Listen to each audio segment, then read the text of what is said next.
আমার জন্য এটা যেন ছিল একটা সারপ্রাইজ।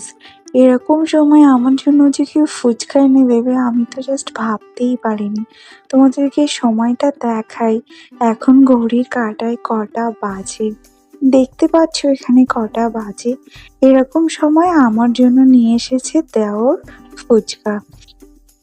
জাস্ট রাতে ডিনার করতে যাবো তো সেরকম সময় ফুচকা নিয়ে চলে এসছে।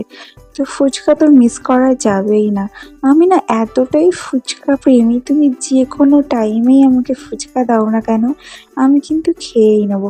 আমার ভীষণই ভালো লাগে ফুচকা খেতে। আর তোমরা কে কে পছন্দ করো বলো তো ফুচকা?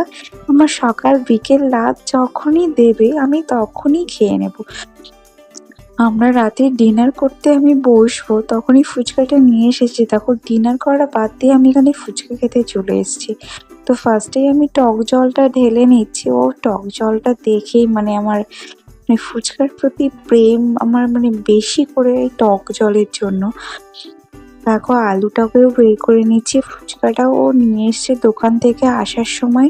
দেওর নিয়ে এসছে, আমার দেওর জানে আমি ভীষণই ফুচকা খেতে পছন্দ করি, প্রায় দিনই আমার জন্যই এনে দেয়। তো আজকের একটু বেশি রাত হয়ে গেছে। তো কিছু করার নেই। ফুচকা ভালোবাসি যখন যতই রাত হোক না কেন খেয়েই নেবো। তো ভাত খাওয়া বাদ দিয়ে আমি ফুচকা খেতে চলে এসেছি। এখানে বেশি করে একটু আলুটা দিয়ে দিচ্ছি। আর আমি না ফুচকা খেতে গেলে বেসিক্যালি বলি একটু বেশি করে মানে ঝালটা আমি বেশি সত্যিই খেতে পারি না।